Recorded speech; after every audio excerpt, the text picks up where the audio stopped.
Isang personalidad na talagang kinikilala, pinagmamalaki, ikinararangal ang isang Miss Nora Honor.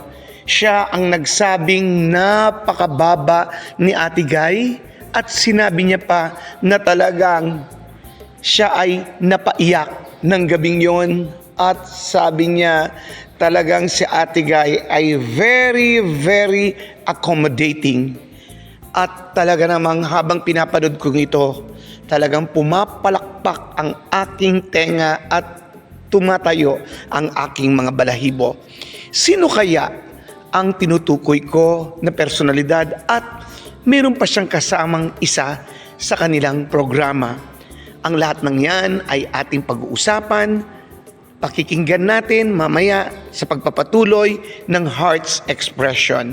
Ito po ang inyong lingkod, Kuya Ferdy R, na bumabati sa inyo ng isang magandang araw. Saan man po tayo naroon, maraming salamat po at patuloy na ang patnubay at pag-iingat ng Diyos ay sumasa atin.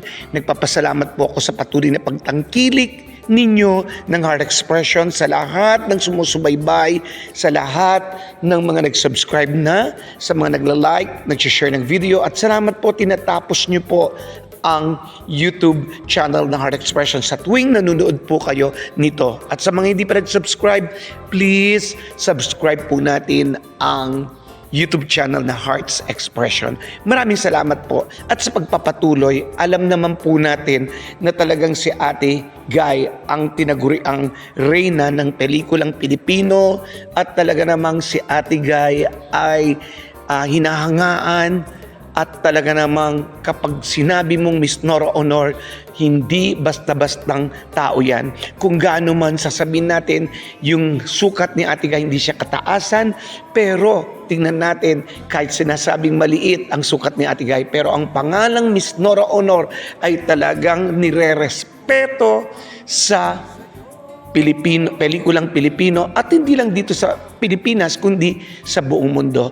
At alam niyo po, lahat naman ng tao ay talagang humahanga kay Ate Guy, no? Talaga yung mga nakakaintindi sa sining ay naniniwala at kumikilala sa isang Miss Nora Honor. At kamakailan lang nga itong dalawang personalidad na ito na magkasama sa kanilang programa ay natuwa tayo sa mga katagang binitawan nila, mga pangungusap nila kay Miss Nora Honor. Sinabi nila na si Ate Guy ay napakababa ng loob at talagang sasabihin mo, no, siya po ay talagang very accommodating. Kapag sinabi mong magpa-picture, lalapit sa kanya isang personalidad din, kapwa niya artista o mga reporters, mga tagahanga niya, talaga namang hindi mapapahiya ang lumalapit kay Ate Guy. Ang katunayan nga, siya pa ang talagang tatawag sa'yo, lalapitan ka ni Miss Nora Honor. Alam niyo po ba kung sino ang tinutukoy ko? Walang iba kung hindi si Mr. Glenn Sibonga.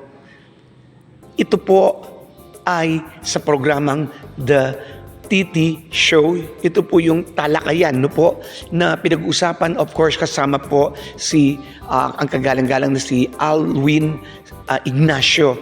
Talagang pinag-usapan nila sa Ate Guy dun sa pangyayaring naganap sa PMPC Star Awards. Talagang si Ate Guy bilang isang Best Actress, talagang sinabi nila na si Ate Guy noong araw na yon ay talagang sila, hindi lang naman nung sa araw na yon, pero nung gabing yon, lalo nilang nakita yung kababaan ni Ate Guy ng loob at kumbaga talagang ina-appreciate siya ng gusto at may mga kwento pa nga doon na si Ate Guy talagang